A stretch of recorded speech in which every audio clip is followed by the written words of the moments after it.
interview. I want to acknowledge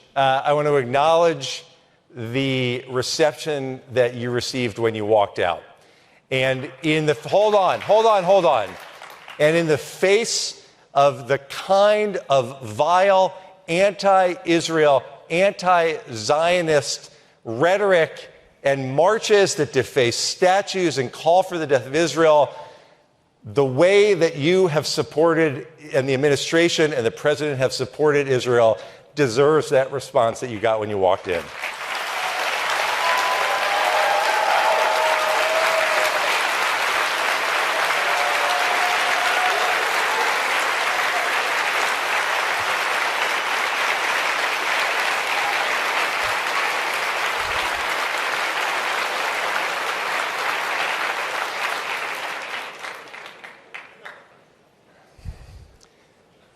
Thank you for being here. Thank you for having me. Jake, thank you for always making yourself available. You and your team, Brett, our relationship is so important to us, and we hope that you feel the same. I want to welcome you back from France and the 80th anniversary of D-Day. We so appreciated the president's powerful speech, drawing parallels to the current threats to democracy, including the dramatic rise in anti-Semitism that we're seeing here in the U.S. around the world. I also want to express our gratitude again for the way the administration has stood with Israel since the horrific attack on October 7th. The president's wartime visit to Israel, making him the only president to visit Israel during war, was a remarkable show of support and unity. You and Secretary Blinken have continued to travel to Israel multiple times to meet regularly with the families of those held hostage as you work toward their release. This administration's support is, as the president has said, ironclad, whether through military assistance, standing with Israel at the United Nations, and in historic support, military support to Israel on April 13th in the face of a direct Iranian attack. And for all of this, we express our appreciation. A week and a half ago, the president laid out a three-phase deal that Israel had presented to Hamas, aimed at releasing now 120 hostages, including, as you know, 8 Americans who have been held in Hamas captivity for 249 days, and possibly ending the war. I know we were all thrilled to hear the news that 4 hostages were rescued by the IDF on Saturday morning, an operation that was supported by the United States. So the president's been clear, you have been clear, and thanks to the U.S. leadership, the Security Council has been clear that Hamas needs to agree to this deal. You've also been clear that Hamas can never be able to carry out another October 7th, and that Hamas cannot remain in power in Gaza. The president's speech wasn't as direct. So I have 2 questions. One, is it still the administration's position to ensure that Hamas does not remain in power? And 2, if a deal is reached, what could that then lead to as we look beyond this immediate moment? Well, first, the answer to your question is yes. And in fact, in the president's remarks on May 31st, he explicitly said that the path forward is a Gaza where Hamas is no longer in power. That was in the speech that he gave. He was clear. He was direct about that. His view is that if we get into a deal and we work through the phases, that we can end up with an interim security enterprise, an interim governance enterprise that can lead to a Gaza that is no longer a platform for terror and from which no attacks of the sort that we saw on October 7th can ever be conducted again against Israel, where the Palestinian people can live in dignity and security, and where the Israeli people can know that Gaza will not be a platform for terror that can threaten innocent people in Israel going forward. And if Hamas accepts this deal, what does that mean over the coming days and weeks, both with respect to Gaza and potential other opportunities? What would it mean for the current situation with Hezbollah in the north, for example? Well, to start, the most important immediate thing it would mean is that hostages would start coming home. And, I see you and so many others wearing the yellow ribbon and the tape with the number of days that these people have been held hostage, including American citizens. I meet with the families very frequently, and I feel, sitting with them, the pain and the agony of the uncertainty as they wait and hope for their loved one to finally come home and be reunited with them. And if we get into this deal and we work through all of the elements of the deal, all of those hostages will come home, including those who have tragically passed away, where their bodies will come home so that their families can have a measure of solace and closure. So I think we should not jump over that critical element of this, something the president has been working for since they were first taken back on October 7th. But as he laid out in his speech, with the ceasefire in place, hostages coming home, a larger strategic opportunity opens for Israel that can be a complete game changer in the years ahead. First, if we get to a ceasefire in Gaza, we can get to calm in Lebanon, and we can work out a diplomatic arrangement where tens of thousands of Israeli citizens can return to their homes and know that they will not be under threat there. We can have a day after in Gaza where the Arab states play a significant role in both stabilizing and reconstructing Gaza so that it is not that platform for terror that it has been in the past. And we can begin down a pathway of Israel's full integration into the region, including normalization with additional countries, including potentially Saudi Arabia, where the end result is Israel embedded in a regional security architecture that makes it more secure and that helps it work with other countries, including us, countries in the region, countries in Europe, against common adversaries. And if you put all of that together, that's a pathway that we can build out of a ceasefire and hostage deal. And that's not years away. That could begin, that work could begin in the days, literally the days that followed that deal coming together. And it's something that we have been relentlessly focused on laying the groundwork for and planting the seeds for. And we can essentially harvest those seeds for a more secure, more integrated, more capable Israel, flanked by allies, flanked by partners, standing up to common enemies. And that is something that the United States, the Biden administration, is determined to bring about. And the first step is getting to this deal. Well, Jake, let me follow up on the point, the suggestion of potential normalization with Saudi Arabia. AJC has been going to the Gulf for decades and believes, as you do, that normalization with Saudi Arabia would help to transform the region, Israel's place in the region. It is now June. There's an election in November. We know that a deal would be transformative, particularly after a Hamas war. Is there a realistic path to normalization before the end of this year? Well, I've learned not to make predictions about what might happen in diplomacy, and even more than that, with the Congress. So, I'm not going to say one way or another what can or can't happen. All I can say is it's our job to create the best possibility for it to happen as soon as possible. And so we are not going to negotiate against ourselves or self-censor in trying to drive to an outcome here. If the path opens by getting to a ceasefire and hostage deal, we're going to walk down that path as rapidly as we can and try to do so on a bipartisan basis, because we believe that there is bipartisan support for this vision that President Biden has laid out, and we want to work with members of Congress to see that vision become a reality as fast as possible. As we know, there are many who have looked to seize this current moment to delegitimize Israel. Look no further than what happens at the UN, the ICC, the ICJ.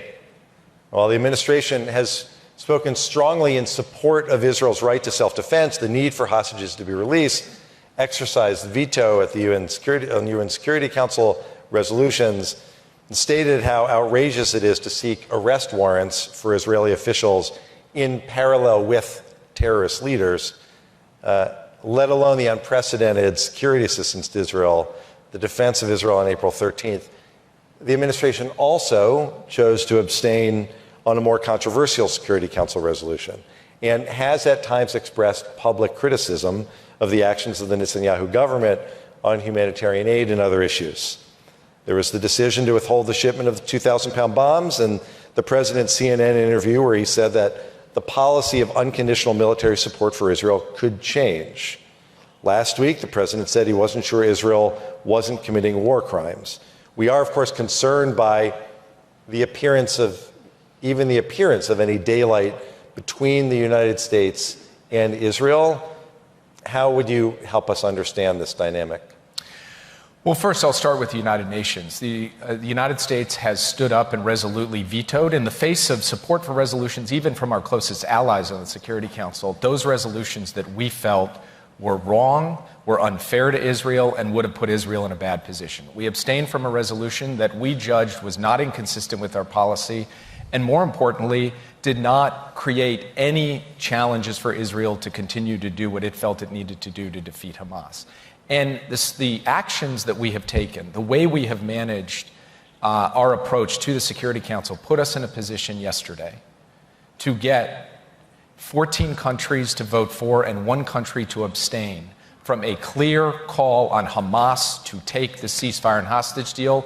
The UN Security Council coming out and saying it's on Hamas. They are the ones who are responsible now to step forward. That was not a foregone conclusion. That was work painstakingly done by the Biden administration to both stand up for Israel in New York and to create the kind of diplomatic opening that allows us now to work with the G7, with the Quad, and now even the UN Security Council to put the spotlight where it belongs on Hamas. Everyone calling for a ceasefire right now should be saying, Hamas, it's your turn, come do a deal. So that's on that front. Now, more broadly, Israel and the United States are friends in many ways. We're family. And President Biden has been absolutely resolute and relentless in showing, not just saying, but showing his support for Israel's security. The first ever American president to travel to Israel during a time of war. A president who in an unprecedented way sent American forces into direct military action to defend Israel against missiles and drones raining down on it, coordinating closely not just with Israel, but building a coalition of countries to do that, continuing to support Israel in its efforts to go after Hamas, to rescue the hostages, to take out terrorist leaders. And we will not back off of that 1 inch. But we also will speak out when we have concerns, as Israel and Israeli leaders have no problem speaking out about the United States when they have concerns with things that we do. And there is nothing inconsistent with that between 2 democracies, 2 friends, 2 family members, and having ironclad, solid support for Israel and the security and vitality of the Israeli people.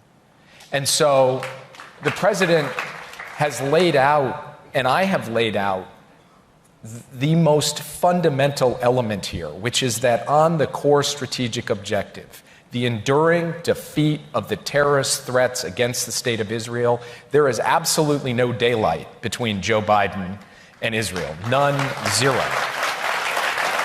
The debates are over not the what, not the objective, but rather over tactical issues, over operational issues, over particular steps that we would like to see taken, because we think it's not just in our interest, but frankly, we think it is consistent with Israel's interests and values too. We're not going to stop speaking out on those issues, but we believe that anyone who thinks they're going to effectively drive a wedge between the president and Israel on the core question of Israel's security, they have another thing coming. Thank you.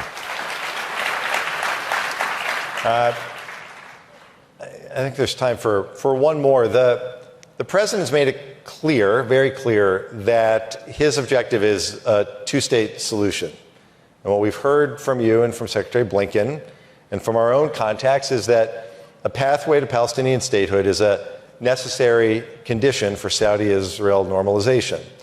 At the same time, for reasons heightened by October 7th, we know that not only the Israeli government, but the majority of the Israeli public, believe that the creation of a Palestinian state right now would be viewed as nothing more than a reward to Hamas. AJC has long advocated for two states, but we too share this concern. So how does the administration plan to overcome the deep and understandable skepticism around the possibility of a two-state solution that exists right now? Well, first, I think it's important to underscore that President Biden, our administration, our national security team has been trying to put together this vision of normalization and integration for Israel into the region, which includes as a part of it a credible pathway to a Palestinian state long before October 7th. So this is not a response to what happened on October 7th. This is a strategic opportunity that predated and now is still available and can deliver for Israel a just fundamentally different level of security and integration that gets after its most fundamental security challenge, the essential font of so much of the threat to Israel, and that is Iran. And so from the U.S. perspective, when you take a step back and look at the strategic opportunity available to Israel with Saudi Arabia, with the other Arab states, with a broader concept of regional security architecture, when you think about what opportunity is available to rebuild Gaza so that it is not the Gaza of yesterday, but the Gaza of tomorrow, all of this rests on the ability of Israel to work on a negotiated basis. It cannot be imposed. It cannot be unilaterally declared by anybody. It has to be on a negotiated basis, working over time towards a Palestinian state that also at the same time has all of the necessary conditions and guarantees to ensure Israel's security. So from the United States' perspective, this is by far the most effective way to secure Israel over the long term and to prevail in the long-term contest between friends and adversaries in this region. And we will continue to work with the Israeli government on this. And I recognize that there are deep concerns and worries, not just in the Israeli government, but in the Israeli public on this issue. And we have to acknowledge that and work to address those concerns. But I believe there's nothing inconsistent with a credible pathway to a Palestinian state and a long-term secure future for Israel. And in fact, I think just the opposite. I think it is part of a comprehensive solution that will leave Israel in a better position tomorrow than it was yesterday. And that is what we want to work for. And finally, as you carry that vision through, what does that mean for Iran? How does the vision reflect the administration's commitment to ensuring that Iran cannot continue to destabilize the entire region? Well, first, the president has been absolutely resolute in the proposition that Iran can never obtain a nuclear weapon, and we will continue to ensure that that is the case as we go forward. Second, the president is prepared to take a whole range of actions to push back against Iranian aggression in every theater. And that includes the deployment of military forces to the region, 2 aircraft carriers, squadrons of fighter aircraft, to take on Iranian proxies directly like the Houthis, to defend Israel against direct Iranian attacks, and then to try to, through the enhancement and extension of sanctions on a number of different bases, to try to squeeze the financial flows from Iran to a number of the critical groups, including, by the way, to Hamas. And if you look at the actual history of how Iran began, or how Hamas began to get large amounts of resources, that predated the Biden administration, and it's something that we are working to try to choke off as we go forward.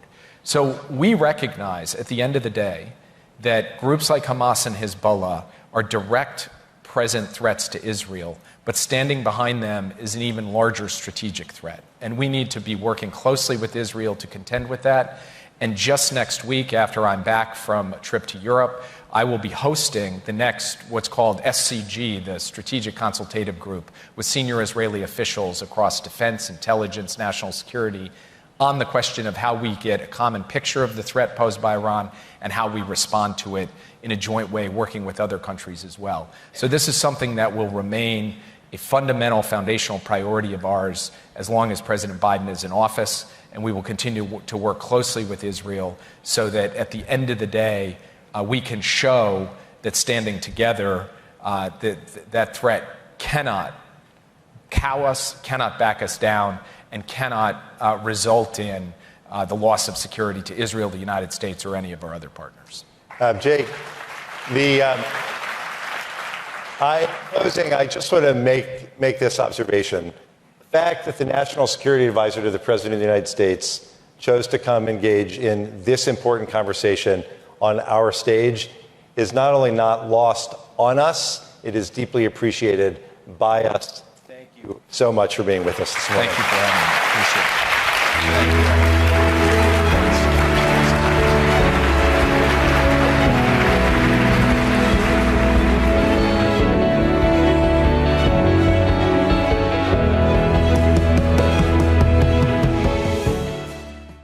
Israel is home. It's the birthplace of my mother and my people. Israel is the Jewish biblical homeland. It's not just a land, it's not just a nation. It's the only place in the world where you can go and feel like you're amongst your people. We are the people of Israel. No matter where we are all Israel. We have a place to go and we can actually defend ourselves. Israel means safety, knowing that we need to protect it too. My name is Lizzie Savetsky. Brandon Farbstein. Jennifer Goodwin. And I stand with Israel and the Jewish people. Join us. Join us. Join us.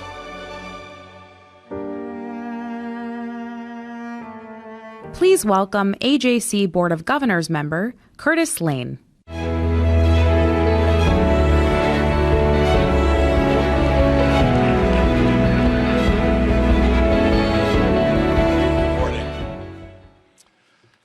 Since October 7th, many Jews around the world have felt isolated and abandoned. We have been disappointed more times than we can count by the silence of so many people for refusing to speak out about the horrors of October 7th and the resulting anti-Semitism that has spread like wildfire. The silence has been deafening to all of us. Our leaders are always extremely articulate about speaking on our behalf whenever something happens to our community. But what they say is often dismissed simply because they are Jewish. That is why I've supported AJC's efforts to educate and get non-Jews to speak on our behalf, such as Project Interchange. But October 7th has shown us that it is more crucial now than it has ever been before. Unfortunately, there are not enough people speaking up, which is why we must celebrate those that do. Today, we have such an opportunity to recognize and thank Congressman Ritchie Torres for his steadfast support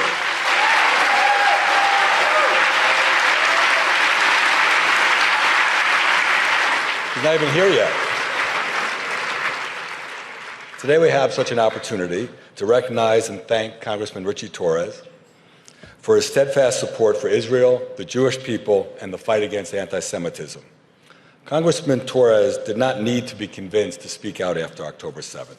He immediately and frequently began to use his voice, and perhaps more than all others, has stood out as a champion of Israel and the Jewish people.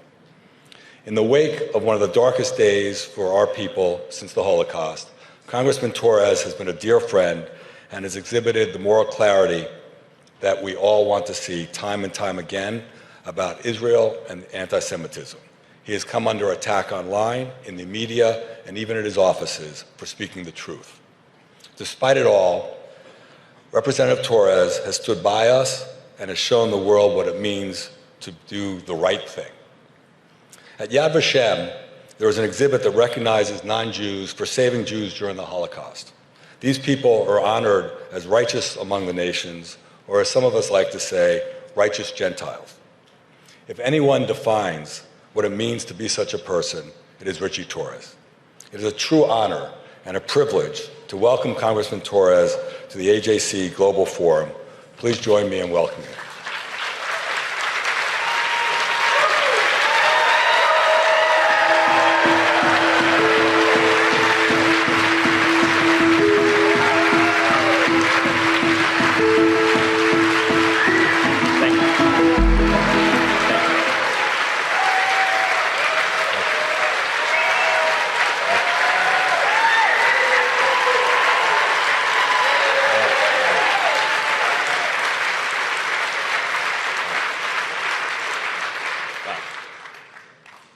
It's in moments like these when I wish my mother was here. My rule in life is if I'm doing right by wise Latinas and Jewish mothers, I must be succeeding as an elected official. So,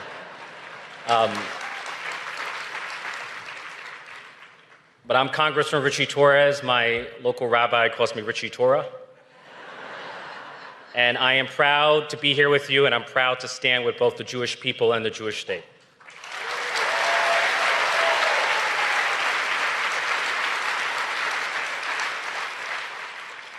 You know, people often ask me, Ritchie, you're not Jewish. You're a black, Latino, gay man from the Bronx. Have all these identities, too many to count. Why do you speak out so forcefully against anti-Semitism? And I simply reply that I reject the premise of your question. I reject the notion that one must be Jewish to combat anti-Semitism.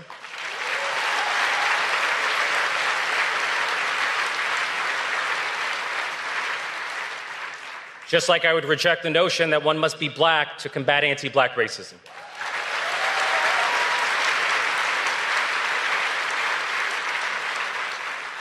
"70 years ago, AJC was part of the litigation that led to one of the greatest cases in the history of the Supreme Court, Brown versus Board of Education, the beginning of the end of Jim Crow. And 60 years ago, we saw Jewish Americans give their lives for the cause of civil rights. Michael Schworn and Andrew Goodman, as well as James Chaney, were barbarically murdered in the Mississippi burning so that black Americans could have the right to live freely, unencumbered by the cruelty and inhumanity of Jim Crow. And so the lesson learned from history is that we're all in this together. We all have an obligation. We all have an obligation to fight anti-Semitism, no matter what form it takes and no matter what direction from which it comes. And so I come here with a simple message: you are not alone. I stand with you. The majority of Congress, both Democrats and Republicans, stand with you, and most of America stands with you.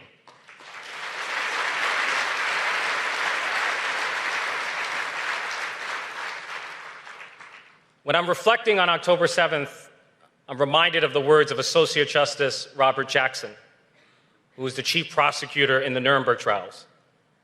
And in his opening statement, he said, "The wrongs which we seek to condemn and punish are so calculating, so malignant, so devastating, that we cannot tolerate their being ignored because we cannot survive it being repeated."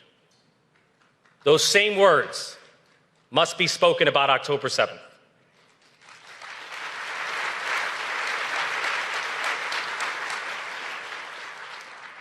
Israel cannot tolerate October 7th being ignored because the Jewish state cannot survive it being repeated. For me, October 7th was a crime against humanity so barbaric that it cannot be ignored, it cannot go unpunished.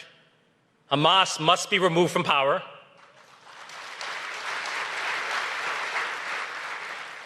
The perpetrators of Hamas, like Sinwar, must be brought to justice. And the hostages must be released.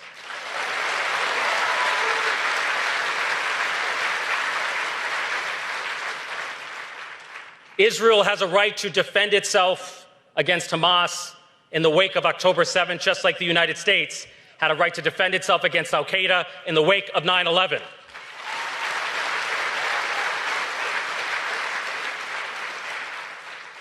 Self-defense is the right and responsibility and raison d'etre of every nation state, and the Jewish nation state should never be an exception to the rule of self-defense.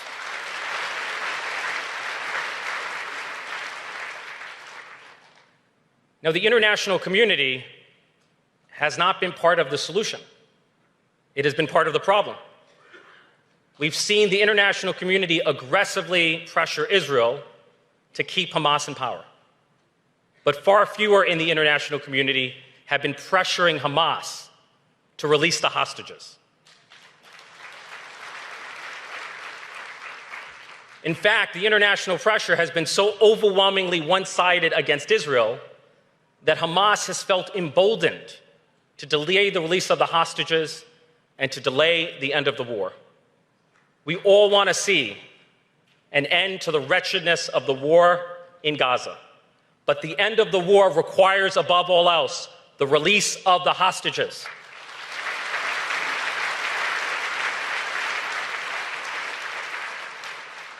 Hamas has the power to end the war that it began and to release the hostages it abducted. If Hamas were to surrender unconditionally and release the hostages, the war would end tomorrow.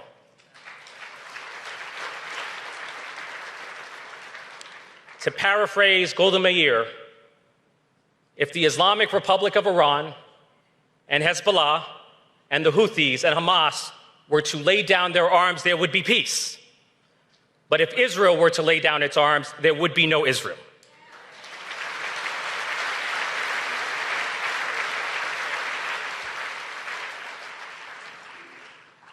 And not only does the media demonize Israel for defending itself, it even demonizes Israel for daring to rescue the hostages. Like, the disinformation is overwhelming. So I want to set the record straight. If you are holding hostages captive in your home, you are not a civilian and a journalist. You are a combatant and a terrorist.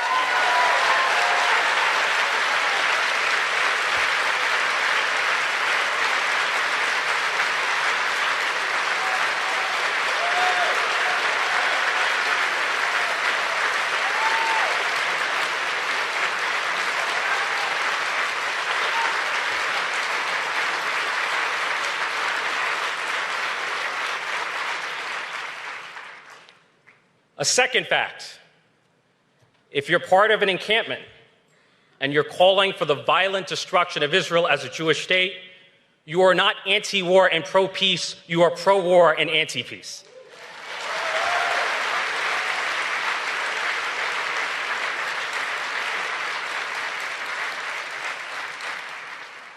And then finally, I have a message not only for the media, but for the International Criminal Court and the International Court of Justice and the United Nations. There is no moral equivalence between Hamas and Israel.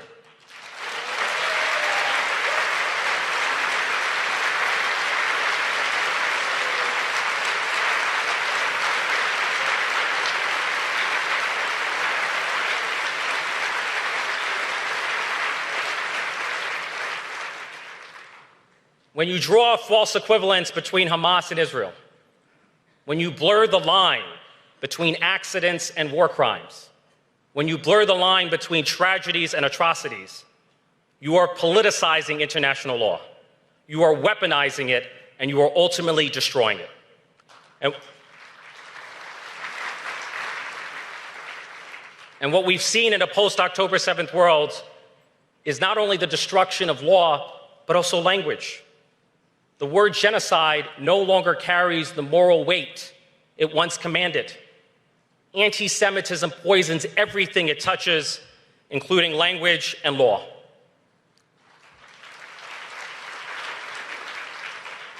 You know, it's often said that AJC is the State Department of the Jewish community.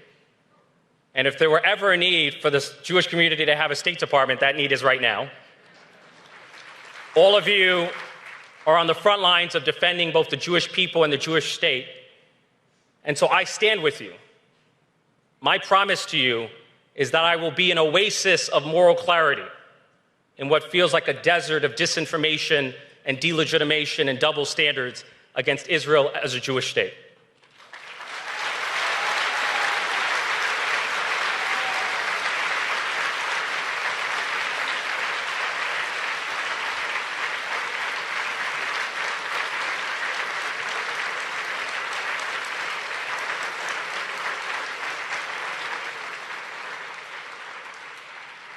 We live in a world of moral confusion, and I will strive to be a fearless truth teller in a world of lies. And fear is the operative word. For me, the greatest threat to the U.S.-Israel relationship, The greatest threat to our democracy does not come from the far right or from the far left. It comes from the cowardice of a center that lives in fear of the extremes.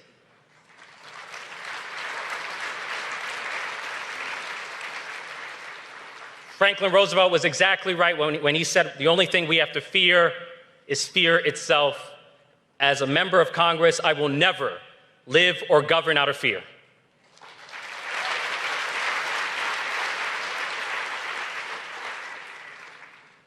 The Achilles heel of most politicians is a pathological need to be loved by everyone. And I thank God every day that I'm so socially ill-adjusted that I have a need to be loved by no one. But when you give up the need to be loved, that is the beginning of leadership. And we are willing, we as Zionists are willing, and yes, I am a Zionist.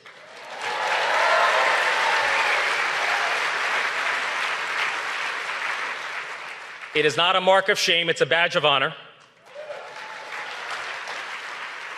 But we as Zionists are willing to stand up for what we believe is right, even if it means standing alone, and even if it means facing excommunication from the progressive movement.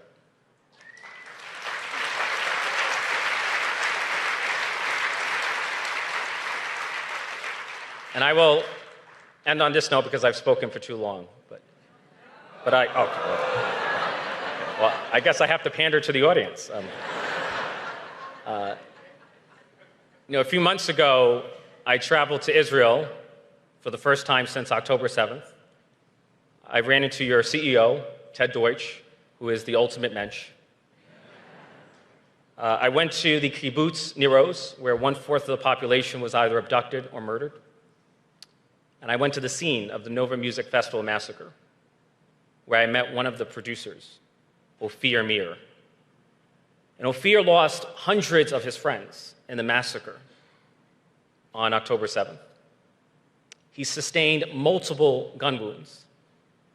But despite everything that he had suffered, he never lost hope.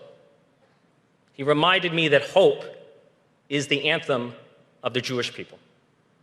And he proudly wore a tag that said, "We will dance again."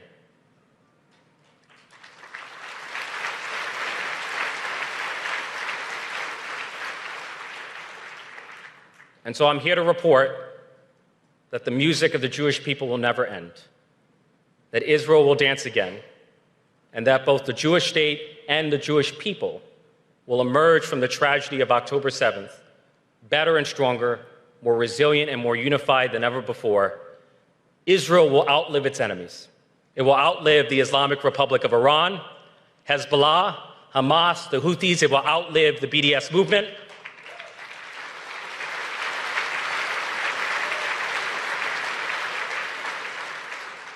Israel will live on for the next 76 years and beyond. Am Israel Chai. Thank you.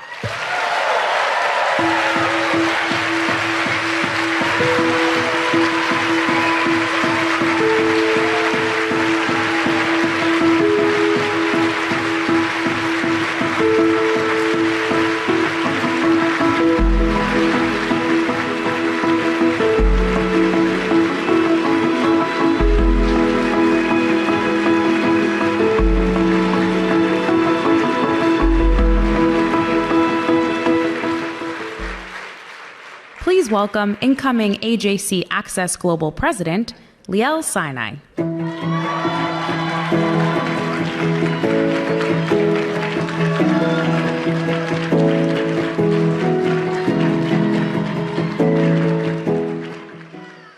Good morning. One of Hamas's goals on October 7th was to disrupt the swell of regional integration kickstarted by the Abraham Accords. The brazen, unprecedented terror attack was meant to reinsert the Palestinian cause into integration conversations and stall efforts toward Israeli-Saudi normalization. However, the conversation has not stopped. Saudi Arabia continues to signal interest in normalizing relations with Israel, and a number of Arab neighbors stepped up to join the United States in aiding Israel in its defense against Iranian missiles and drones in April. U.S. leadership can be critical and has been critical in advancing this vital conversation. In 2022, Representatives Brad Schneider and Kathy McMorris Rogers, among others, founded the bipartisan, bicameral Abraham Accords Caucus.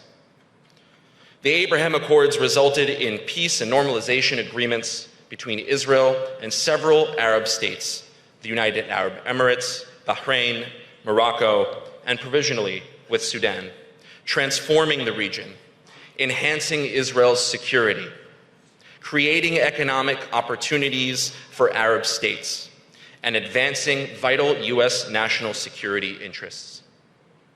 AJC proudly played a role in helping lay the groundwork for the Accords and continues to work with partners in the U.S. government and other governments in the region to sustain this vital progress. The Abraham Accords Caucus builds on that success by providing bipartisan leadership to strengthen existing partnerships and widen the circle of peace to new countries. What was, before October 7th, a noble mission, the goal of the caucus is now a geopolitical imperative for Israel and the United States. It is an honor to welcome Representatives Brad Schneider and Kathy McMorris Rogers to our stage.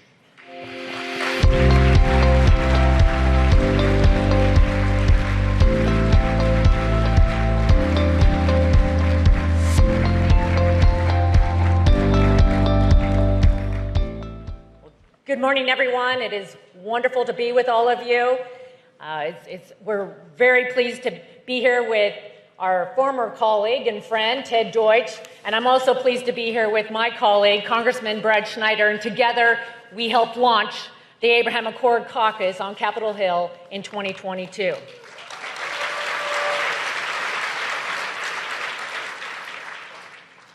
Psalm 122 says, "Pray for peace in Jerusalem. May all who love this city prosper. O Jerusalem, may there be peace within your walls and prosperity in your palaces. For the sake of my family and friends, I will say, may you have peace. For the sake of the house of the Lord our God, I will seek what is best for you, O Jerusalem." When we started the Abraham Accord Caucus in 2022, we saw a unique opportunity and the importance of bringing world leaders together in a common pursuit of creating a better, safer, more prosperous world for our children and our grandchildren, and it has been a great success. With the help of our bipartisan colleagues in Congress and the support of our partners like AJC, we continue to make progress to uphold and promote the values of human dignity, freedom, and hope around the globe. Clearly, there's more work to be done. We all saw what happened on October 7th, 2023.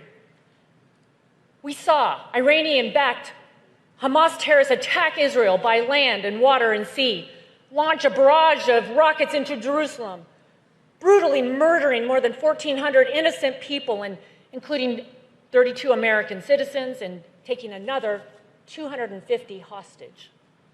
Let me be clear. The United States of America stands with Israel.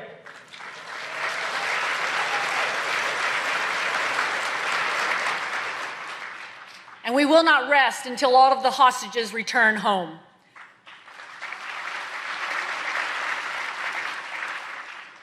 Throughout our nation's history, there's been moments where strong moral clarity propelled us to a brighter future, where freedom and love prevailed over tyranny and hate. Times when we stood shoulder to shoulder to call evil what it was, evil, and committed ourselves to do everything within our power to root it out. I just was reminded of this during my trip to Normandy to help celebrate the 80th anniversary of D-Day. And this is one of those times. For the victims, their families, and the state of Israel, the United States of America must lead with conviction and moral clarity.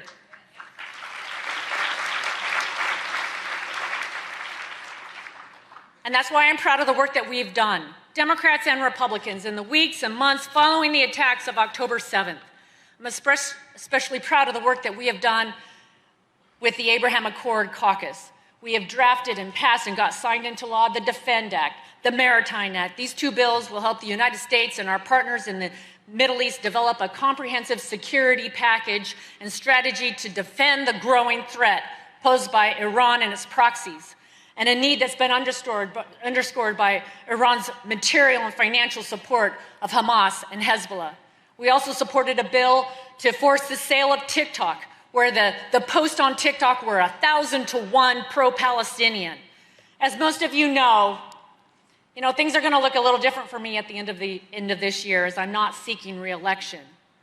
But as I reflect on my time in the People's House, my heart is full with gratitude for those who I've served with and organizations like AJC who have been such incredible partners through the years. In my office, I have a quote by Rabbi Schneerson that reads, "Remember that even in the darkest place, the light of a single candle can be seen far and wide." Each one of you here today is a light. Continue to shine brightly for everyone to see, especially for our brothers and sisters in Israel during this hour of darkness. And moving forward, I am confident that your organization and our caucus will continue to make a huge difference with the leadership of Congressman Brad Schneider. And I'm proud to introduce my colleague, my friend, the leader of the Abraham Accord Caucus on Capitol Hill, the gentleman from Illinois, Congressman Brad Schneider.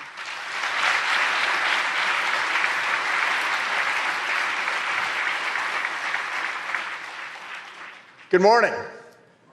It is so good to be here with you. I'd say it's good to see you, but all I see is some blue lights, but I know that you're out there.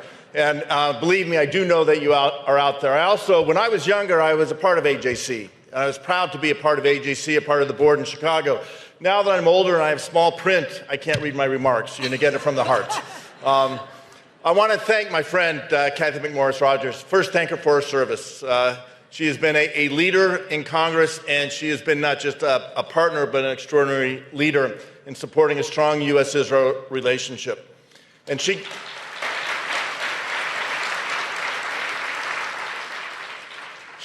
touched on the importance of the Abraham Accords caucus.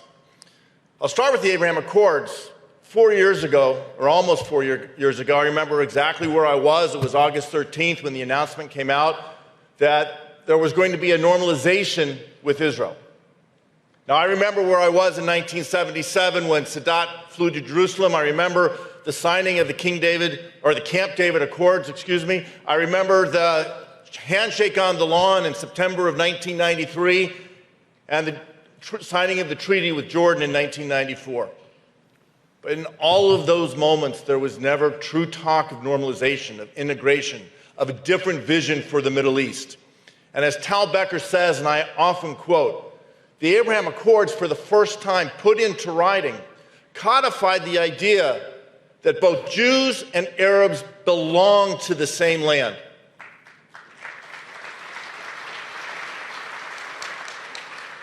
And that by recognizing that fact and building on that fact, we can change the future for the Middle East, break the gravitational bounds of history, and create a prosperous, secure, and peaceful tomorrow that includes Israel as a part of the greater region. And that's why we formed the Abraham Accords Caucus in 2022.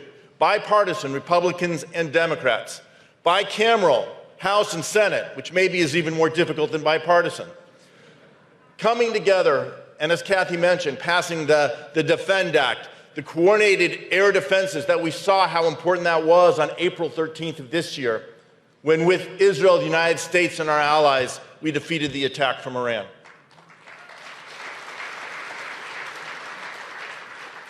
The Maritime Act that brings that same coordination to surface warfare on the water. And we also passed the Israel Relations Normalization Act, because that is the future. So where are we today? I was asked in the back, how's it going? And I thought about this, and I came up with what I thought was an interesting juxtaposition. Every day we know what we have to do. When we wake up, I know we have to bring the hostages home. We have to ensure that Israel can protect its citizens, defend its borders, and rescue the hostages. We know that we have to stand strong against the haters and the deniers and ensure that not only is October 7th never forgotten, that October 7th can never, ever happen again.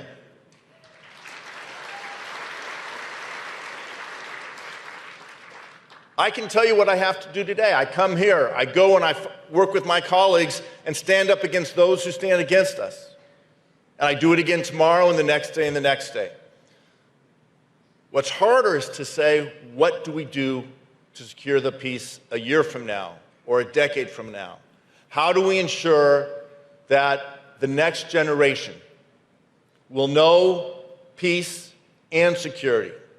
How do we guarantee that the families that move back to the communities along Gaza, to Nir Oz, to Be'eri, Kfar Aza, to the communities in the north that are evacuated, Metula, Kiryat Shmona, how do we make sure that their children don't lie awake at night worrying about what might come up from underground or what might fall from the skies? And that's, again, why the Abraham Accords are so important. The different future for Israel depends on us finding and charting a path to peace that includes Israel in the region, without question, without denial, without discrimination.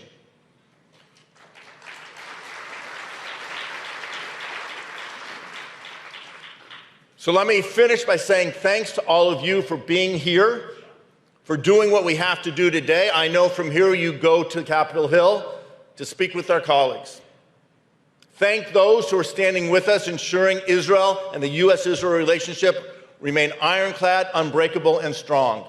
And they are the majority. They are the 366 who voted to send aid to Israel as it fights its existential battle with Hamas.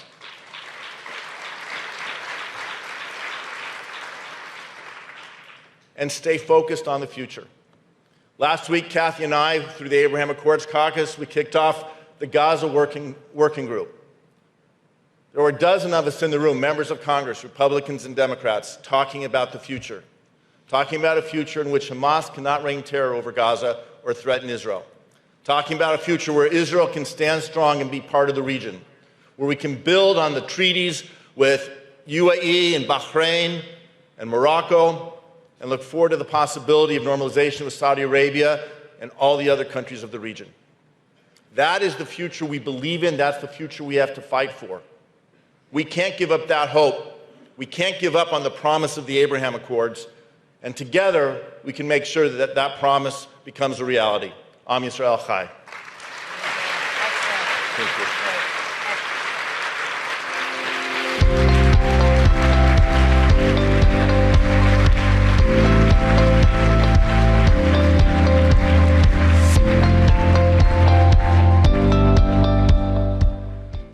Please welcome President of AJC San Diego, Mitch Siegler.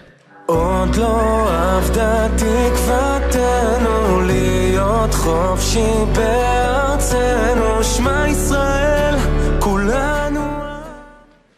Good morning.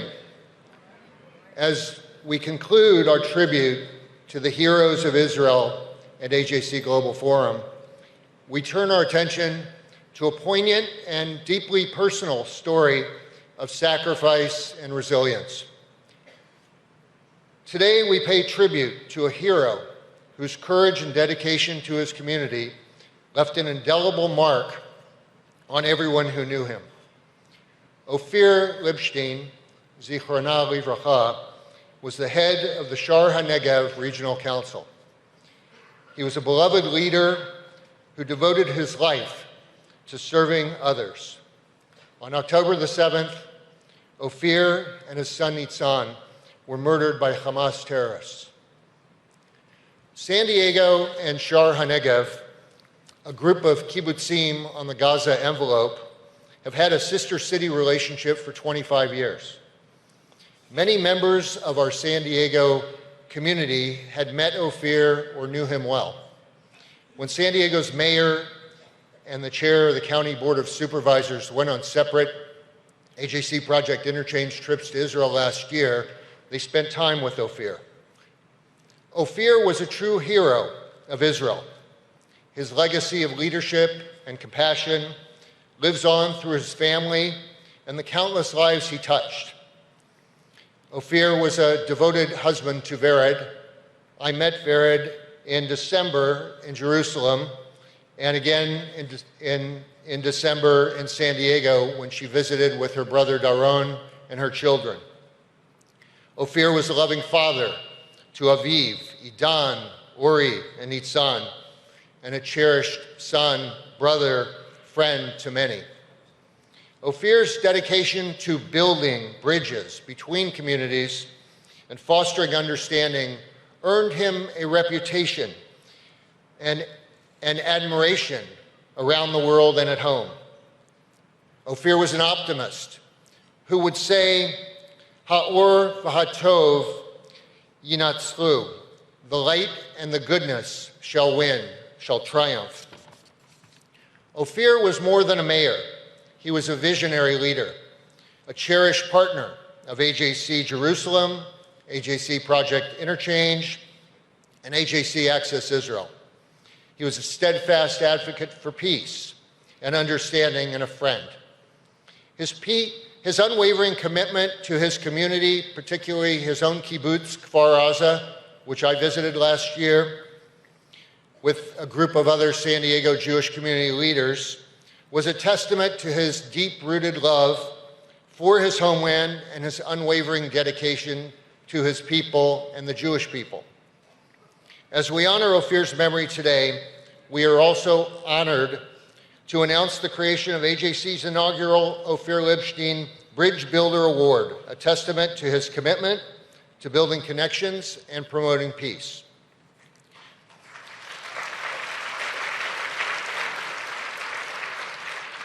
This award will forever honor individuals who exemplify Ofir's values and his dedication to bridging divides and fostering cooperation.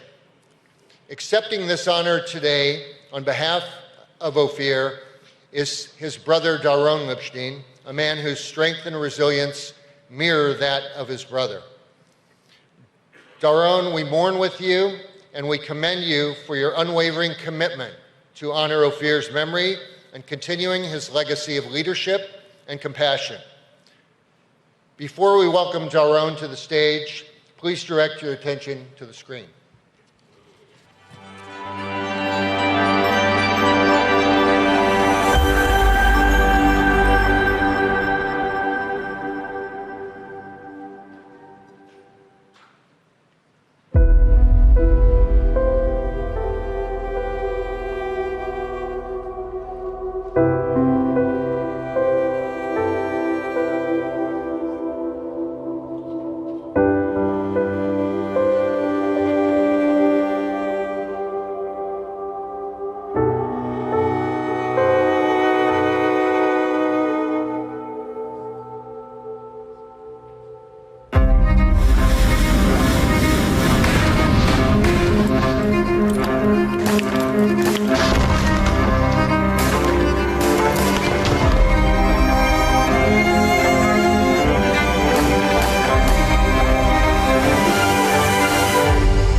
please join me in welcoming Ofir Libshtein.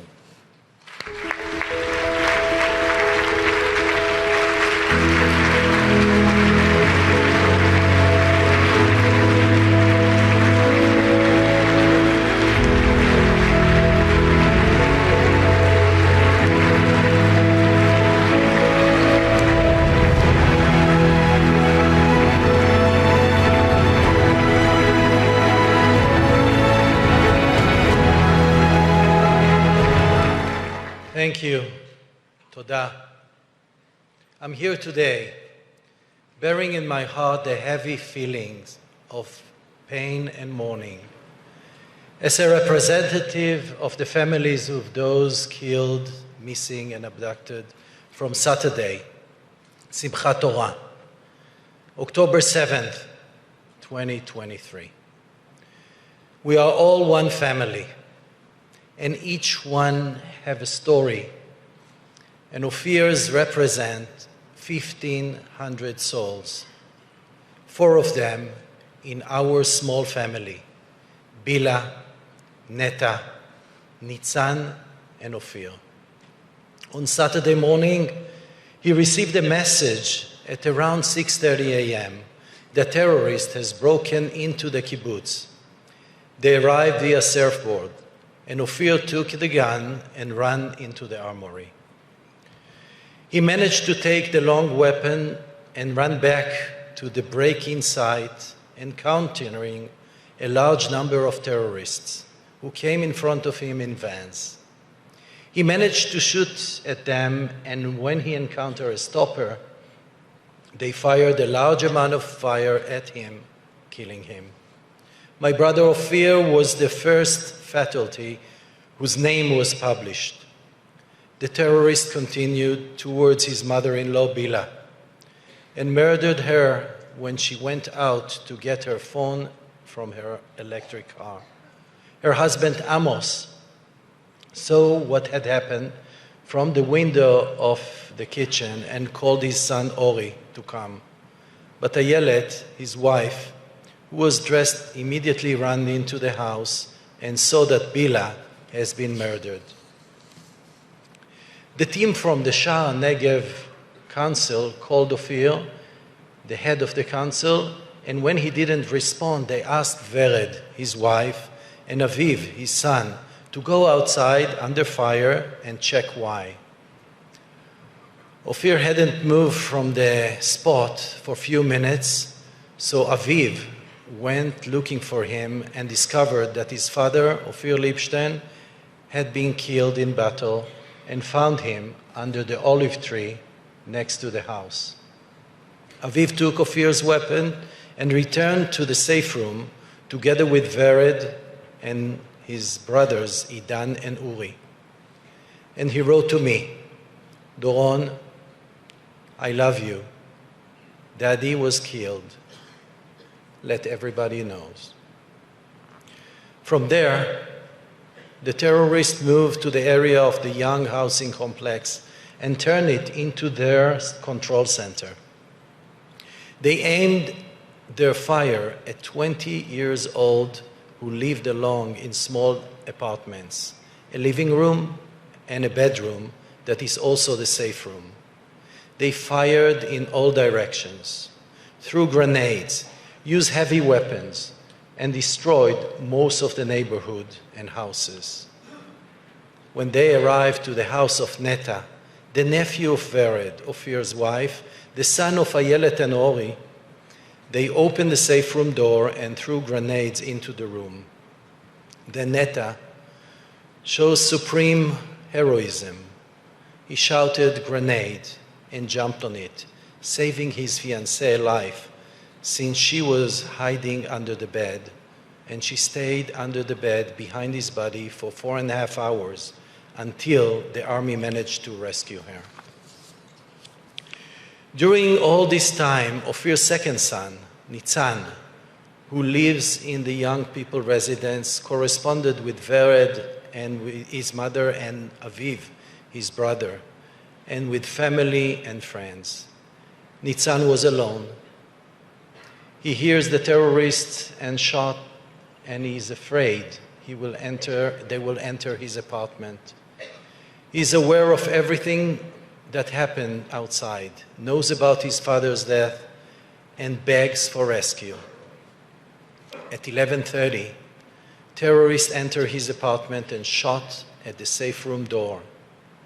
He held it and stubbornly, and they can't penetrate it, but one of the bullets hits him in the thigh, injuring him. While he's bleeding, he makes himself stopping the bleeding and talk to his cousin, a doctor, receiving a medical guidance. At 2:45 p.m., any contact with him stopped. And only at 4 p.m., we were informed by an elite unit, Duvdevan, that they had entered his apartment and killed 4 terrorists in the living room. 1 soldier died, 1 soldier was injured, and Nitzan was not in the bedroom. He's gone. We didn't know what happened to him until Thursday, 2 weeks later. The day after Ofir's funeral, we received the terrible news that he, too, had been killed and was the 4th in our family. Vered, his mother, says he was a better version of his father Ofir. Ofir always said that 95% of the time in the kibbutz, Kfar Aza, was heaven, and 5% hell.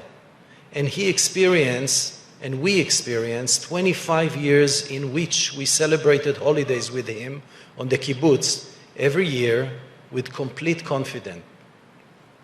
Not even once we had a red color alert. He was the heart of our family and always will be. People at his council and all over the world cry when they talk about him. His friends in the kibbutz are his big family, and the pain is unimaginable. Ofir was a man of action, of a vision, of entrepreneurship. He made friends with everyone he knew and everyone he met him from Israel and around the world, and succeeded in bringing delegations of people, even from Gaza, to his house in order to connect them to Israel. Ofir worked from the heart, turned every person into a friend, into a partner, and always with a smile. He raised funds for the establishment of industrial zones, the Arazim Center, for 10,000 employees, and had countless peace projects. Ofir was practical inspiration and visionary behind several transformative projects in Israel, one of them that every Israeli knows as Red South, Darom Adom, is the Winter Red Flowers Festival that brought hundreds of thousands of people from all over the country to enjoy the beautiful view of the Western Negev. Jewish communities in the diaspora were close to Ofir's heart. He devoted himself not only to serving his local community, but also worked tirelessly to bridge between Israel and the Jewish small communities abroad. Ofir was the chairman of the Habonim Dror and We Kibbutz, with leadership programs such as Netaim, Hallelujah, and fulfillment programs like Hamsa and Ulpan Kibbutz that have impacted so many people around the world. Ofir's connection with the diaspora didn't stop there. He understood that maintaining relationship with our siblings and cousins overseas is important for the well-being of the Jewish people. Ofir frequently collaborated with AJC, as recently as September 7th, 2023, 1 month before he was killed. Ofir wanted to carry the message of hope and bring the spirit of entrepreneurship worldwide. He believed that through interpersonal connections and diplomacy, he could contribute to Israel and to the residents of the region. As part of this, he led the Sister City Agreement with San Diego, California, and become friends with Mayor Todd Gloria. Mayor Todd visited Sha'ar HaNegev and Ofir with AJC and the two become close friends. So close that when we opened Ofir's phone after he was killed, one of the first messages checking he's okay was from Mayor Todd. This shows what true, real friendship is. Ofir's touched so many hearts and contributed greatly to the well-being of so many people. In the past, he was the CEO of the Kibbutz's Industries, a member of the board of directors of the Jewish National Funds, the World Zionist Congress, chairman of Kibbutz Cholit, Sapir College, and so many. Ofir is no longer with us in the body. However, his soul will continue to be with us. His vision of connecting people in doing good for our country and for the whole world will be his legacy. Ofir was a bridge builder. He was a connector. The relationship between Israel and the diaspora and between Jews and non-Jews were a key importance for him. Today, AJC is giving the first Ofir Libshtein Award for bridge building, an award which celebrates life and relationship and demonstrates the power of love, trust, and collaboration. Thank you for honoring my brother's memory and legacy. We will never forget the courage, outstanding achievement, and noble qualities of Ofir. Ofir was a man of action, of entrepreneurship, of innovation. His leadership is like his name: O for optimistic, F for friendship, I for integrity, and R for resilience. Ofir, you probably listen now. You fell in a battle, but your idea, your vision, your love, they are still alive and breathing in each of us. You have fallen, but your legacy lives on. You and your soul continue to guide us, to give us strength. Please join me in continuing the project he led and create a new network of global Jewish leaders, bringing together the young leaders that will change Israel and contribute for the better world. Thank you, and Am Israel Chai. Am Israel Chai. Am Israel Chai.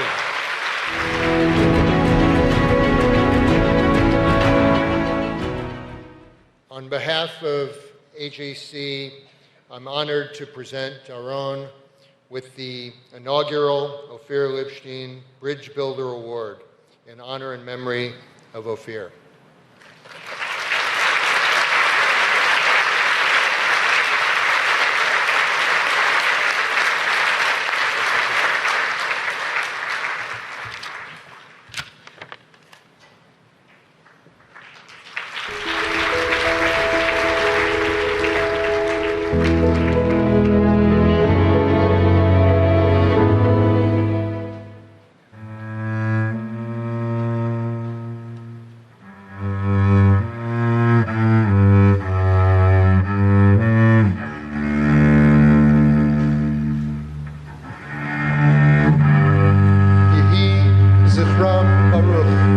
May our memory of each and every soul be for a blessing.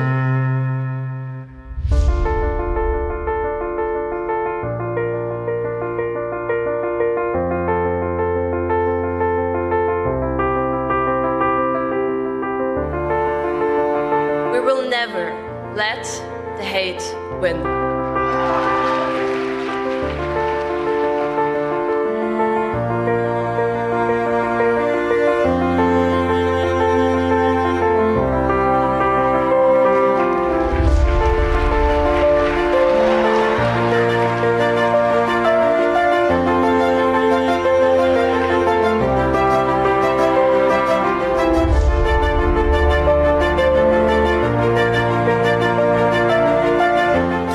Friend I lost to anti-Semitism this year, I gained at least twice as many in Zionists.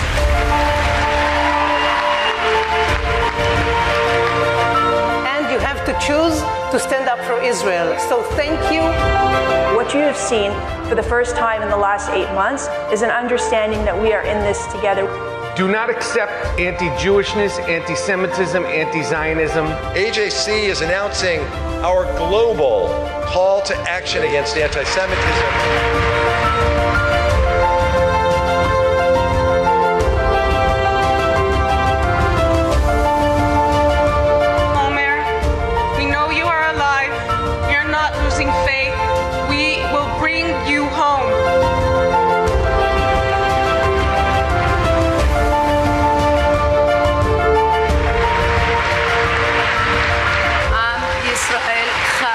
עם ישראל חי. עם ישראל חי.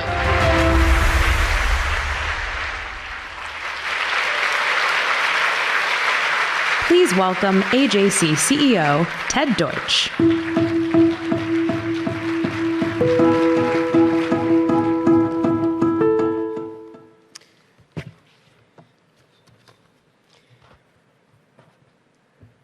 Good morning.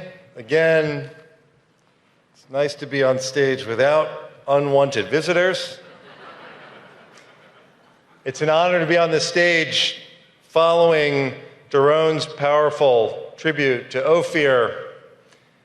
I want to acknowledge all of the heroes of Israel that we heard from: Tzvi and Dorit, Reder, Nasri and Youssef.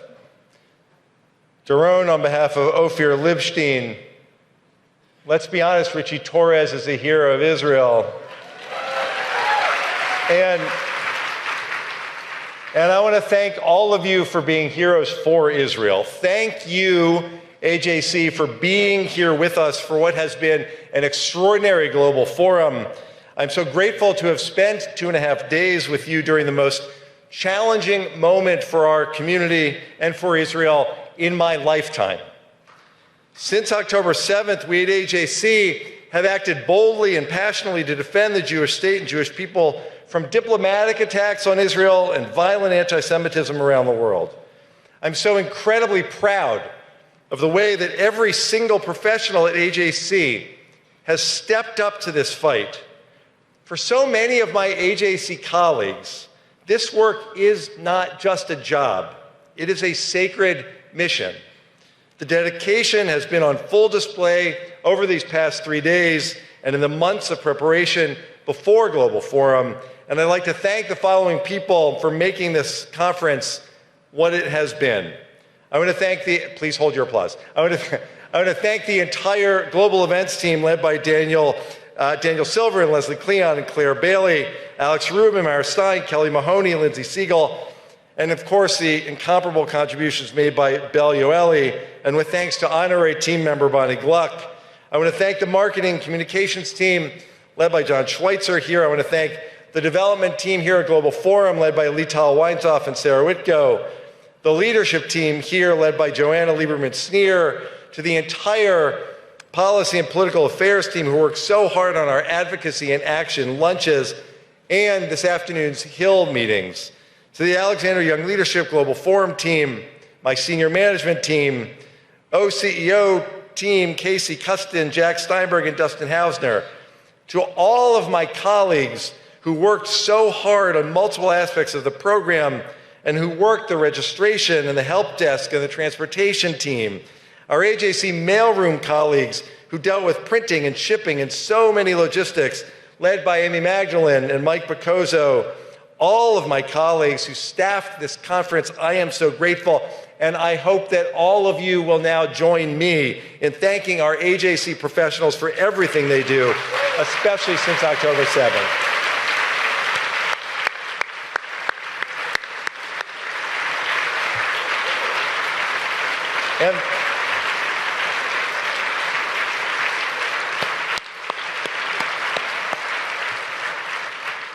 And of course, none of the work that we do at AJC is possible without our committed leadership.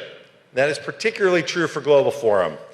So I want to thank AJC President and my partner, Michael Tickner, the Executive Council as well for their support, all of the AJC leaders who chaired and introduced sessions at Global Forum.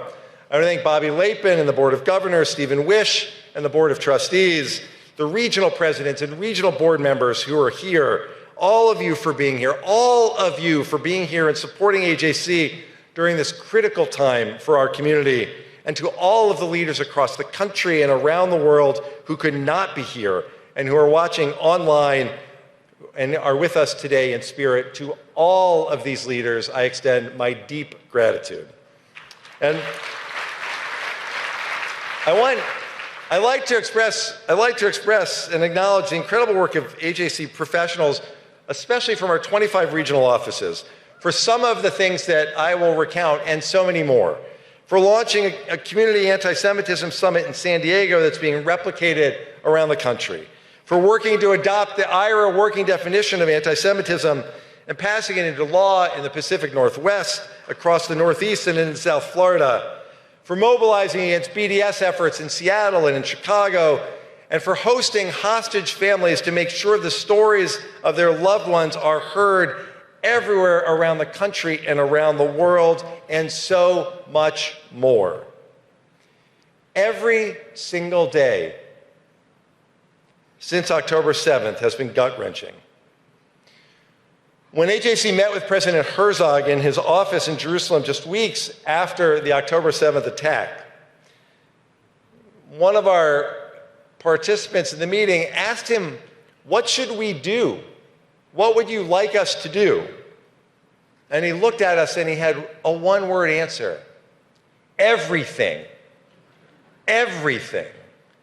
Well, that's what AJC has tried to do every day since, with urgency. And I know that we all feel that sense of urgency. Remember, the wave of global anti-Israel hatred that we've witnessed was not in response to Israel's war against Hamas.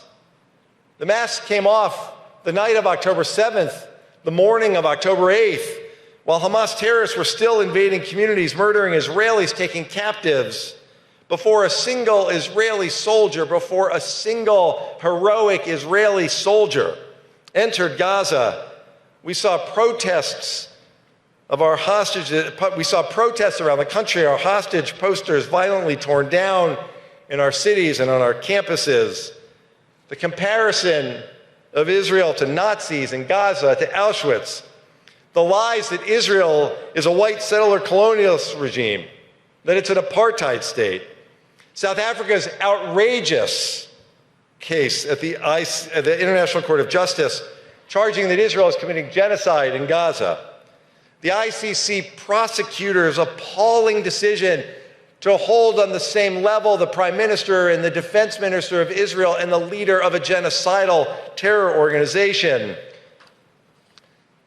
Countries have broken relations with Israel. They've banned Israeli tourists. They've boycotted Israeli companies. These slanderous attacks have led to Israel's increasing isolation on the world stage. And all the while, the world too often has looked away from the real source of instability in the region and in the world, the Islamic Republic of Iran. Iran funds Hamas. They fund Hezbollah. They fund the Houthis, terror organizations across the Middle East. Iran continues to enrich its nuclear program. They launched 300 drones and missiles in an unprecedented attack against Israel. And Iran targets Jewish communities around Europe and around the world. That's why AJC's real and coordinated global action to counter Iran urge the EU and countries around the world to designate the IRGC as the terrorist organization that it is, has been so important. And it's why we're proud to have successfully urged the IAEA Board of Governors to censure Iran for its escalating enrichment of uranium just last week. AJC has mobilized our entire global architecture to fight back and to support Israel everywhere in the world. In the days after October 7th, we came together, so many of us here came together and created the Israel Emergency Fund and raised $5.5 million in just days for Israeli NGOs providing essential services to the Israeli people. We modified our flagship Project Interchange program, which brings non-Jewish leaders to Israel to organize fact-finding missions for journalists, for European parliamentarians, for social media influencers, so that they can understand what's actually happening on the ground in war-torn Israel.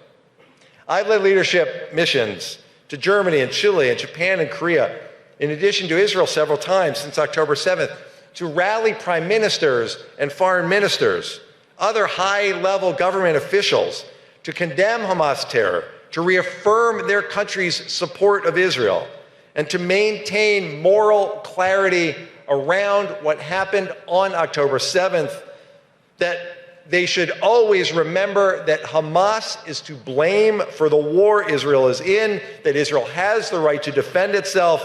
My AJC colleagues around the world have done this same work every single day. AJC Paris and then the Africa Institute have enhanced ties between Israel and French-speaking African countries. Our Belfer Institute for Latino Latin American Affairs organized its annual strategic forum in Santiago for 110 Jewish leaders from 13 countries to reaffirm our continued fight against anti-Semitism.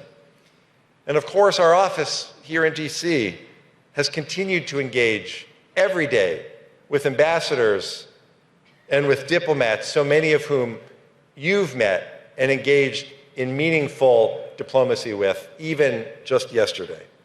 And that's just a sample of the work that AJC does to maintain support for Israel all around the world, and it's work that we've done for the past 8 months. Here in America, we've engaged the highest levels of the administration to ensure American support for Israel, to make sure that it maintains the current ironclad status even in an election year.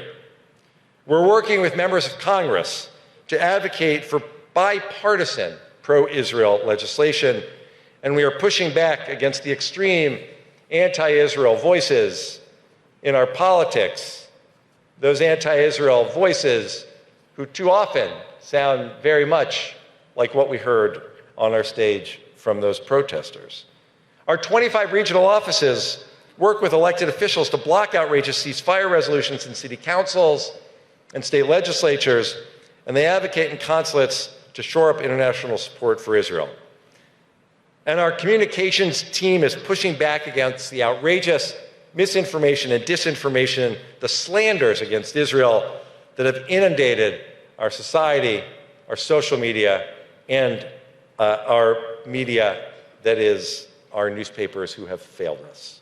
And since October 7th, our pro-Israel messaging has reached over 75 million people on social media. That's one of the ways we're responding.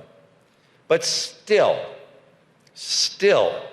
too many ignore the fact that there are still 120 hostages, including 8 Americans, suffering in Hamas captivity. It's been 249 days. 249 days, and in too many parts of the world and in too many parts of this country, still there is silence that we fight against. We've organized more than 330 meetings, more than 330 meetings with hostage families to share their stories in Washington, in New York, in Rome, in Paris, all around the world. Early in the war, we organized an event on Capitol Hill for Noam Perry, whose 79-year-old father, Chaim, a peace activist, was taken hostage on October 7th. Noam's message for my former colleagues was simple. I just want to see my father again. Tragically, we found out a week and a half ago that Chaim was murdered by Hamas. But we have echoed Noam's messages around the world that while Israel is at war and it is aiming to eradicate a genocidal terrorist organization, it is also a war to bring our family home. We want to bring our family home. We've had the opportunity here we've had the opportunity to hear directly from Omer Nutra's family, his parents, Orna and Ronan. We've met so many hostage families in our work as they've come to your communities. I've had the opportunity of getting to know a number of them, including Rachel Goldberg and John Poland, as they lead the fight to bring their son Hirsch and all of the hostages home. Rachel, and some of you I'm sure have heard her say this, Rachel says she gets up every morning. She gets up every morning and runs to the end of the earth to help bring Hirsch home. That's the same approach that we need to take. And we are. The work AJC is doing around the world to fight anti-Semitism and to advocate for Israel is critical and it is impactful. 2 days ago, I stood on this stage with leaders of dozens of communities from around the world as we launched AJC's global call to combat anti-Semitism. Well, last week, marking the 80th anniversary of D-Day, President Biden and France's President Macron, as home to the two largest Jewish communities outside of Israel, announced that the US and France will form an annual dialogue to combat anti-Semitism. Building on the commitment of those two presidents, I am proud to announce that AJC is partnering with the CRIF, the umbrella organization gathering French Jewish organizations and institutions to create an annual transatlantic summit on combating anti-Semitism to bring together leaders, experts, and advocates to ensure greater international cooperation in the fight against anti-Semitism. Here's the point. We need to be transformative. We need to do more to ensure a secure and prosperous Israel can thrive, not just in the coming weeks, but in the coming years. Right now, policymakers are focusing on the day after in Gaza, and these are important conversations that we're also a part of. But more than that, at AJC, we're focused on the decade after, for Israel, for the region, and for the world. We have the relationships, we have the know-how, we have the diplomatic skills to build bridges, because AJC has spent decades laying the foundation for regional integration. We've been visiting the Gulf of North Africa for over 3 decades. Let's be honest, Jason Isaacs has been visiting the Gulf for over 3 decades. And in that work that Jason and Benji and the team do, we've been building relationships necessary for what eventually became the Abraham Accords. Our office in Abu Dhabi makes us the only global Jewish organization with a permanent presence in an Arab country.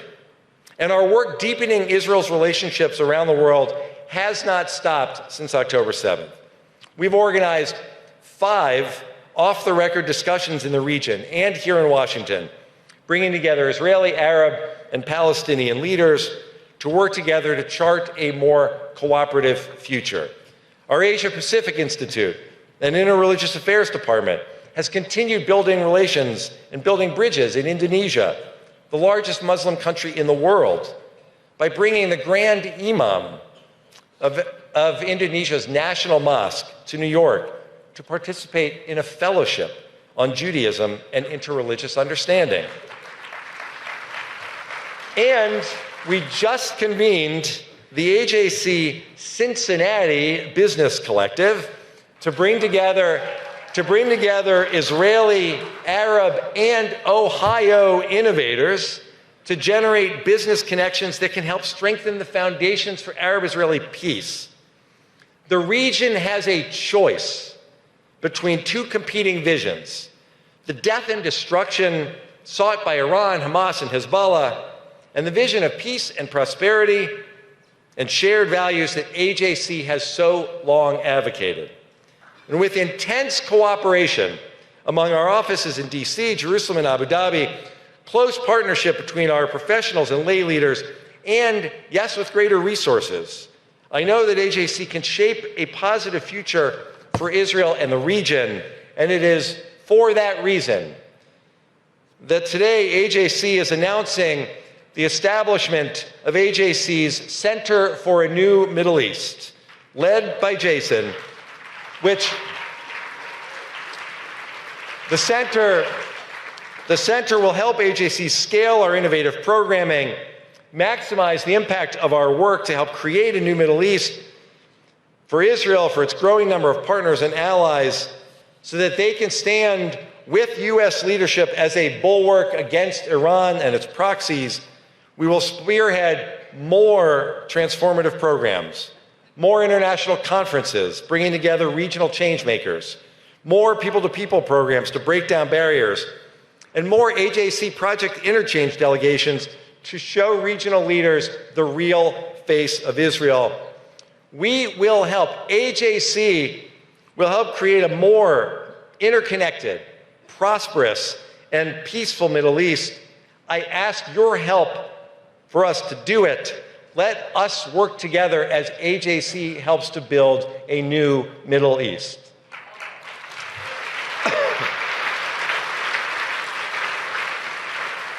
Now, 1 year ago at Global Forum, AJC dedicated our national team and regional offices to boldly fighting anti-Semitism and implementing the national strategy. We've helped the U.S. Conference of Mayors take concrete steps to counter anti-Semitism in their communities. We've worked with the Small Business Administration to empower businesses to combat anti-Semitism. We partner with entities across every level of government all across the country to help implement the national anti-Semitism strategy. We've led the charge to ensure that Jewish American Heritage Month is acknowledged everywhere, from boardrooms to city halls to, yes, the Google Calendar.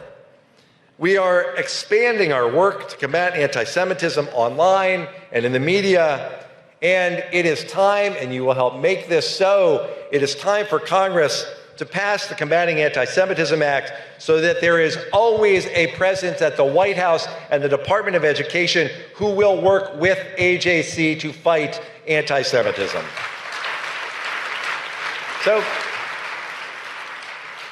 So I ask you to think back 249 days. Israel was brutally attacked, over 1,200 murdered, more than 250 hostages taken. The civilized world was on edge. Israel was clearly on edge. The global Jewish community felt at risk. Then what did we see immediately? We saw swastikas on Times Square, crowds in Sydney chanting "Gas to Jews," a near pogrom at the Russian airport, kosher restaurants vandalized, synagogues burned, Jewish schools shot at. On Sunday, here in our nation's capital, we saw violent protests outside the White House. And something horrifying has been happening on college campuses. A professor calling the deadliest day for the Jewish people exhilarating.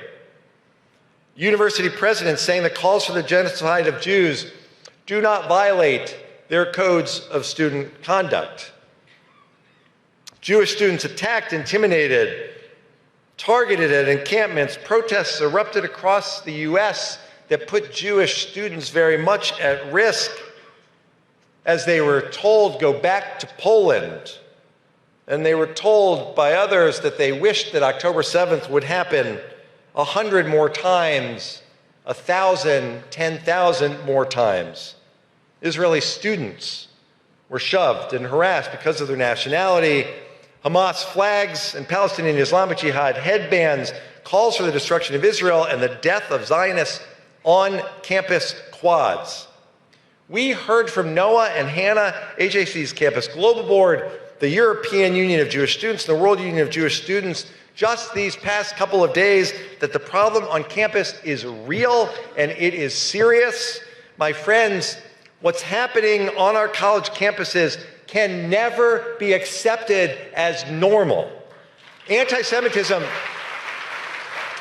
and anti-Israel protests throughout our education system represent a singular challenge for the Jewish people, not just today, not only this summer, next semester, next academic year, but for the foreseeable future.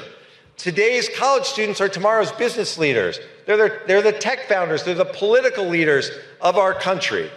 The future of our community, of our nation, and yes, of our liberal democracy is at stake. That is why today I want to make another announcement.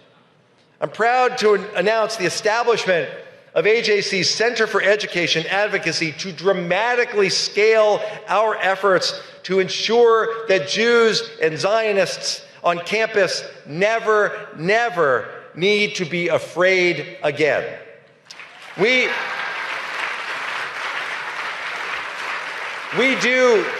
do so much already. It is time to scale it and to make real change. How do we do it?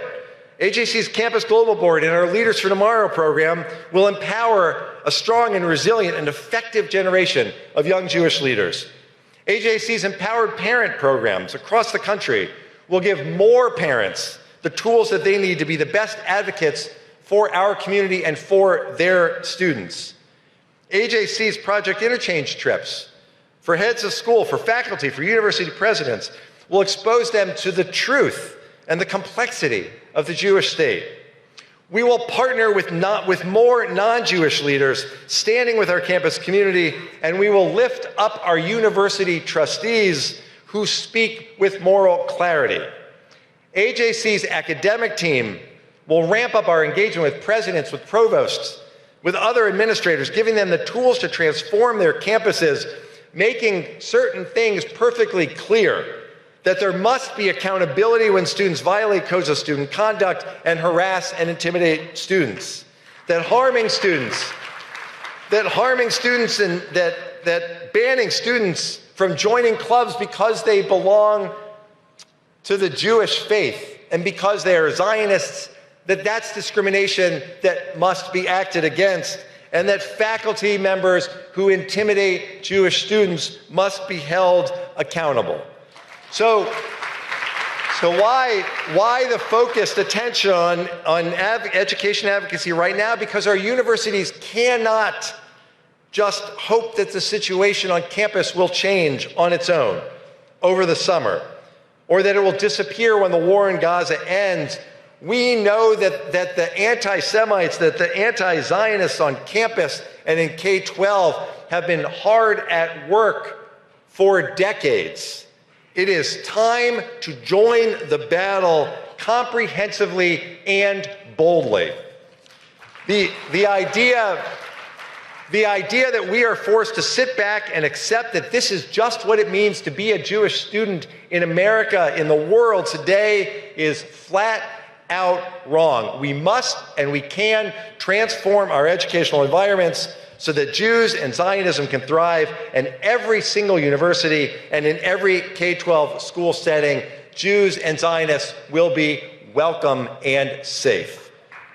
This is the generational challenge that we face. The future of education, its contribution to liberal democracy.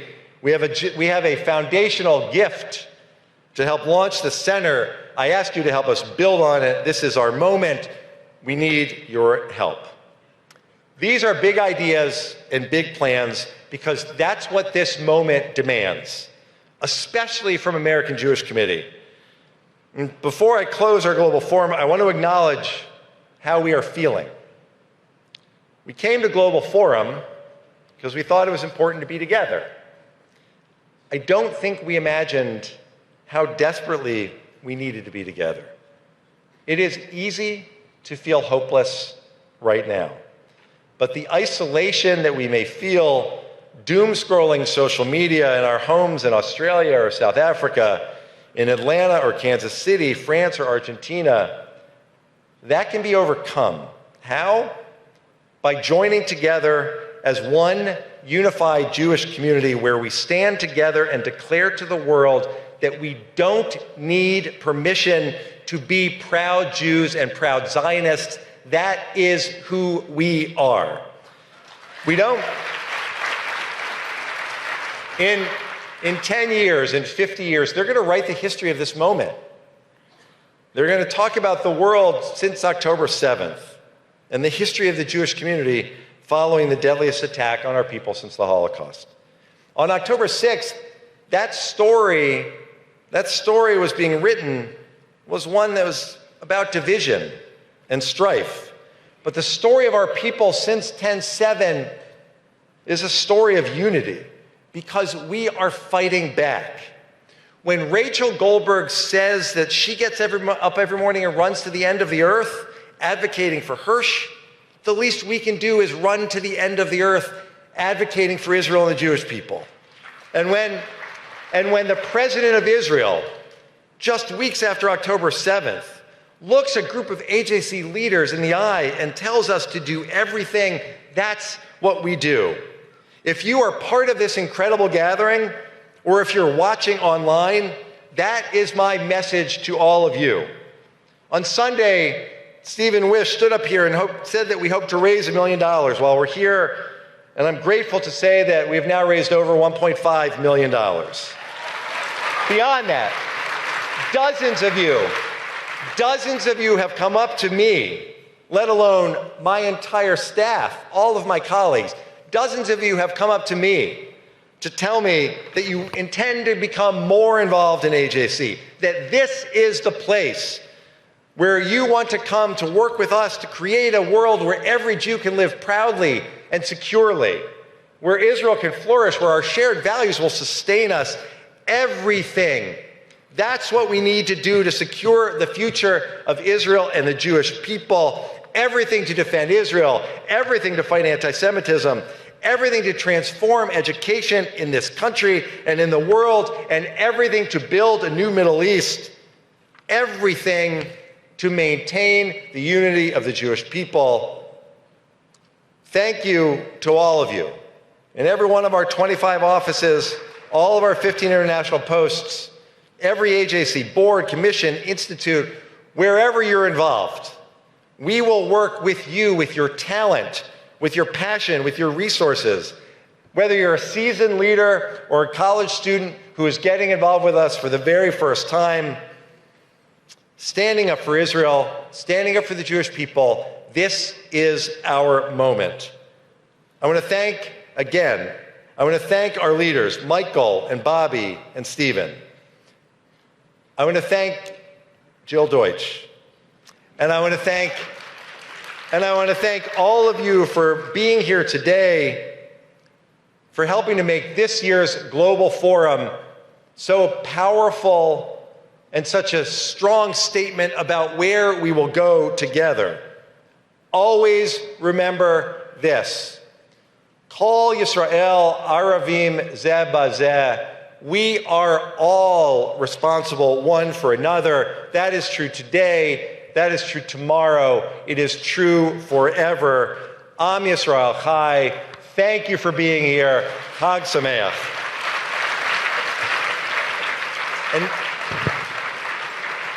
And in just a moment, we'll have the privilege of a performance by the incomparable Matisyahu. But first, I would ask Michael and Karen and Bobby and Eve, Stephen and Debbie, Jill, all of my AJC colleagues, please join me on the stage as we sing Hatikva. I know people are running to buses. It's worth it to stand together to sing Hatikva. Please come on up.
bring home the hostages, period. On October 7th, Hamas came in and murdered about 1,200 Israeli people, and 200 plus Israelis were kidnapped. How is that okay? How is society not speaking up? That could have been your mom, that could have been your sister, that could have been you. They are us. We are them. They're still being tortured by Hamas, and we need to act fast. There is nothing political or dangerous about saying, bring them home now. Nothing. My name is Ilan Gold. Jennifer Jason Lee. Sarah Idan, and I stand with Israel and the Jewish people. Join us. Join us. Join us.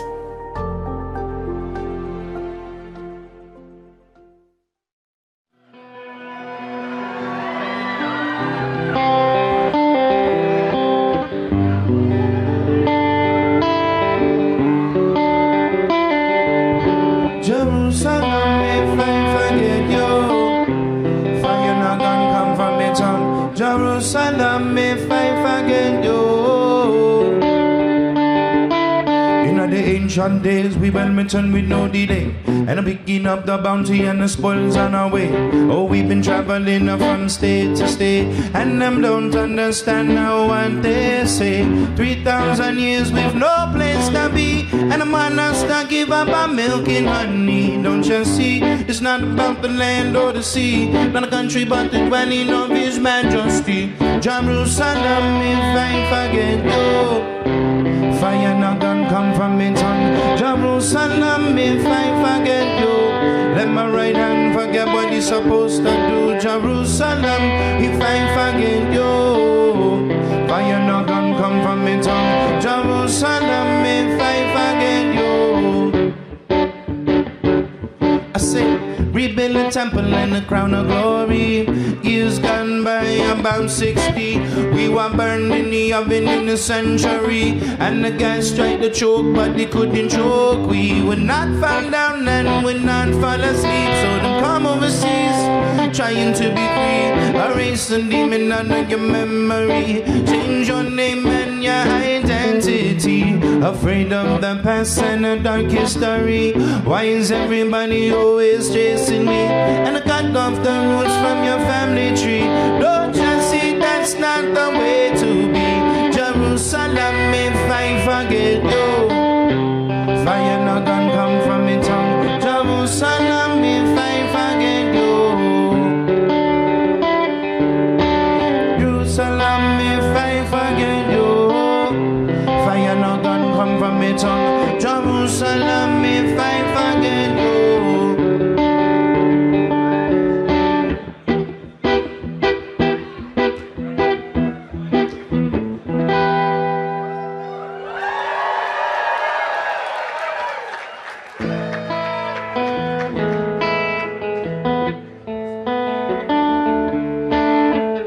Sometimes I lay under the moon and thank God I'm breathing. And then I pray, don't take me soon. I am here for a reason. Sometimes in my tears I drown, but I never let it get me down. So when negativity surround, I know someday it'll all turn around, because all my life I've been waiting for, I've been praying for the people to say, we don't wanna fight no more, there'll be no more war, and our children will play. One day, one day, one day, oh, one day, one day. It's not about win or lose, we got lose when they feed on the soul of the innocent, blood-drenched pavement. Keep on moving though the water stay raging, and in this maze you can lose your way, your way. It might drive you crazy, but don't let it phase you, no way, no way. Sometimes in my tears I drown, but I never let it get me. When negativity surround, I know someday it'll all turn around, because all my life I've been waiting for, praying for the people to say, we don't wanna fight no more. no more war, and our children will play. One day, one day, one day, one day, one day.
Down with them. One day we'll all be free.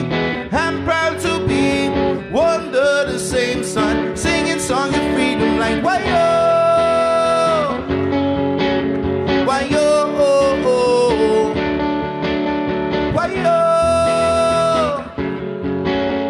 ayo. Say all my life I've been waiting for, I've been praying for the people to say we don't wanna fight no more. There'll be no more war, and our children will play. One day, one day, oh, one day, one day. Thank you guys so much. Thank you to Adam Weinberg and to the AJC, to everyone who came here for this conference and standing up for the Jewish people. God bless you. Am Yisrael Chai.